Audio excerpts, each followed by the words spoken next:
Association రాష్ట్ర అధ్యక్షులు రాములు గారికి, జనరల్ సెక్రటరీ అన్నగారికి, తర్వాత టీజీఆర్ఎస్ఏ స్టేట్ అధ్యక్షులు అలాగే జనరల్ సెక్రటరీ గారికి, ఇరు జిల్లాల టీజీటీఏ, టీజీఆర్ఎస్ఏ అలాగే ఇక్కడికి వచ్చేసినటువంటి తహసీల్దార్లు, డీటీలు, ఆర్ఐలు, వీరితో పాటు ఈరోజు మన వేదిక వచ్చినటువంటి ఇద్దరు డిప్యూటీ కలెక్టర్లు, టీజీటీఏ పుట్టుక నుంచి 2014లో రచయిత గారు తహసీల్దార్ల సంఘం స్థాపించినప్పుడు ఫౌండర్ మెంబర్స్ గా ఉన్నటువంటి మా ఆర్డీఓ గారు నరసింహరావు గారు, అలాగే మంగిలాల్ గారు, సైదులు గారు, డయాస్ మీద ఉన్న పెద్దలు, అలాగే పూర్వ విఆర్ఓ అధ్యక్షులు, రాష్ట్ర అధ్యక్షులు ఉపేంద్ర గారు, ప్రతి ఒక్కరికి అందరికీ నమస్కారం. ఇందాక అన్నగారు చెప్పినట్లు ఏంటంటే, మన డిపార్ట్మెంట్ గురించి, ఈ డిపార్ట్మెంట్లో ఉద్యోగంలో జాయిన్ అయిన తర్వాత చాలా గొప్పగా చెప్పుకునేవారు. తానీషా కాలం నుంచి, బ్రిటిష్ వాళ్ళ కాలం నుంచి. ఇప్పుడు నేను భద్రాచలం చేస్తున్నా, ఆ భద్రాచలం తహసీల్దార్ గారి అప్పుడు గుడి కట్టారని, తహసీల్దార్ గారికి అంత విలువ ఉంటుందని, రెవెన్యూ డిపార్ట్మెంట్కి అప్పట్లో పెద్ద పెద్ద తాలూకాలు ఉండేవని, ఇవన్నీ ఉద్యోగంలోకి వచ్చేటప్పుడు అందరూ వింటాం. అంత గొప్ప వైభవం, పలుకుబడి, బాధ్యత ఉన్నటువంటి ఈ శాఖ గత కొన్ని సంవత్సరాలుగా అనేక కష్టాలు, ఇబ్బందులు, పడరాని పాటలు పడుతున్న సంగతి మనందరం కూడా చూస్తున్నాం. సో అది ఎక్కడ దాకా పోయింది అంటే, సొసైటీలో మనలందరినీ పలుచం చేసే స్థాయికి పోయింది. అందుకే రకరకాల కారణాలు ఉన్నాయి. కొందరు చేసిన పనులు, పెద్దలు చేసిన పనులు, అలాగే మనలో కొన్ని లోపాలు కూడా ఉన్నాయి. అటువంటి డిపార్ట్మెంట్కి ఈరోజు కొత్త ప్రభుత్వం ఏర్పాటైన తర్వాత అనేక విషయాల్లో పట్టుదలతోటి ప్రభుత్వంతో మాట్లాడి చర్చించి, ఇప్పుడు ఒక్కొక్కటి మన వాళ్ళు చెప్తారు, అన్నగారు ఏమేమైతే సాధించామో అవన్నీ సాధిస్తూనే ప్రభుత్వంతో చర్చిస్తూ ఇంకా అనేక సమస్యల సాధనకు కృషి చేస్తున్నటువంటి డయాస్ మీద ఉన్న పెద్దలందరికీ నమస్కారం. ఇటువంటి సందర్భంలో మనందరం కూడా ఐక్యంగా ఉండి సంఘాలకి, అలాగే ఇటువంటి కార్యక్రమాలు, ఈ వ్యవస్థను బలోపేతం చేయడం కోసం వచ్చినటువంటి లచ్చిరెడ్డి గారికి మనమందరం సపోర్టుగా ఉంటూ ఉన్నట్లయితే ఇంకా అనేక కార్యక్రమాలు చేసుకునే అవకాశం ఉంటుంది.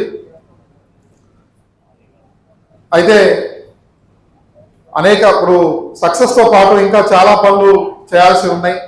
చాలా విషయాల్లో ఇంకా నలిగిపోతూ ఉన్నారు. ముఖ్యంగా విఆర్ఓలు మన గ్రామస్థాయి వ్యవస్థ చిన్నాభిన్నం అయిపోయిన తర్వాత విఆర్ఓ రకరకాల డిపార్ట్మెంట్లో పోవడం, వారికి అక్కడ సరైన జీతాలు కూడా రాకుండా ఇబ్బంది పడుతుండటం, ఇక్కడ మనకి ఉన్న శాఖకేమో గ్రామస్థాయి సిబ్బంది లేకుండా నరకయాతన అనుభవిస్తున్న సంగతి మనంతా చూస్తున్నాం.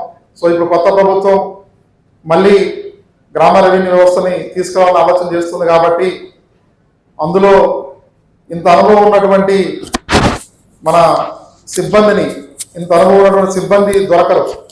ఎంప్లాయీ ఎవరైనా దొరుకుతారు, ఎక్కడైనా దొరుకుతారు, కానీ అనుభవం దొరకదు. సో తప్పులు ఏమైనా వాటిని సరి చేసుకొని మళ్ళీ ట్రైనింగ్స్ పెట్టుకొని వాళ్ళందరికీ అవకాశం కల్పించేలాగా చూసినట్లయితే డిపార్ట్మెంట్కి, రైతులకి, మన రాష్ట్రానికి కూడా ఉపయోగం జరుగుతుంది. అలాగే గతంలో విఆర్ఏలు ఉన్నటువంటి అనేక మంది మాకు పే స్కేల్ కావాలని అడిగితే పే స్కేల్తో పాటు వాళ్ళని తీసుకొచ్చి ఎక్కడి నుంచో ఎక్కడికో ట్రాన్స్ఫర్ చేశారు.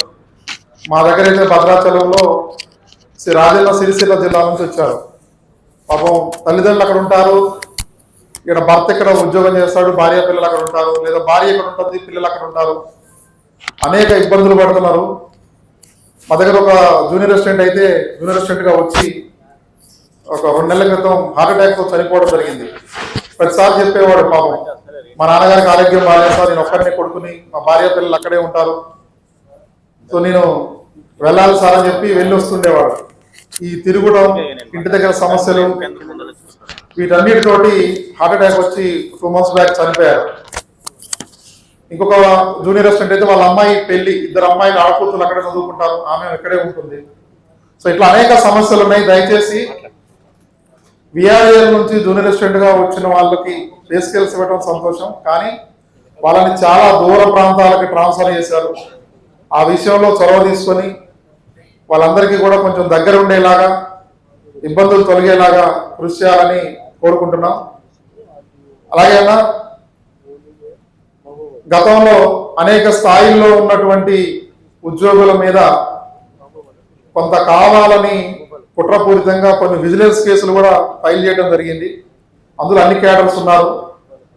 ఆ సందర్భంగా అవసరం లేని వాటికి కూడా విజిలెన్స్ కేసులు పెండింగ్ పెట్టి ప్రమోషన్స్ విషయంలో ఇబ్బంది పడుతున్నాయి ఉన్నాయి. దయచేసి రాష్ట్ర కార్యవర్గం విజిలెన్స్ కేసెస్ అసలు ఏమున్నాయన్న తీసుకొని అవి క్లియర్ చేయాల్సినవి క్లియర్ చేస్తే సర్వీస్ మ్యాటర్స్లో అందరికి కూడా ఉపయోగంగా ఉంటుంది.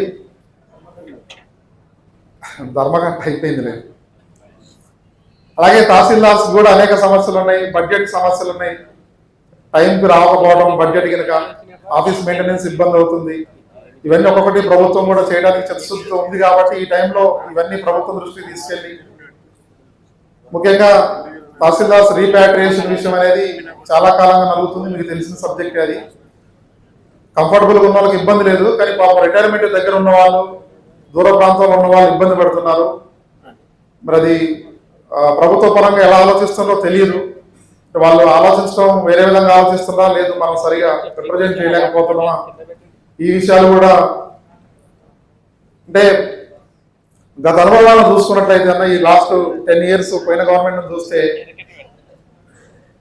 ప్రభుత్వాలతోటి సంఘాలు పనిచేసేటప్పుడు పూర్తిగా వ్యతిరేకతతోటి తొడగొట్టి ప్రభుత్వం మీద ఛాలెంజ్ చేసినా నష్టపోతారు.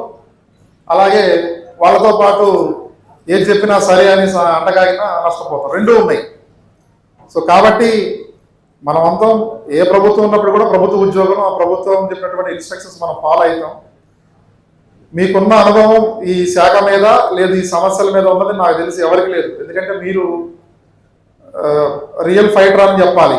అనేక సమస్యలు డిపార్ట్మెంట్ పరంగా, అనేక సవాళ్ళు, మీకు వచ్చినంత కష్టం ఆ యుద్ధం అని చెప్పాలి ఒక రకంగా. అదే మామూలు అయితే పారిపోతుంది.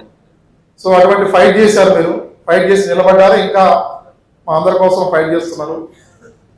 కాబట్టి గత అనుభవాల్ని ఖచ్చితంగా ఒకసారి బేరీజు వేసుకోవాలి, ఎక్కడ లోపాలు జరిగినాయి. గతంలో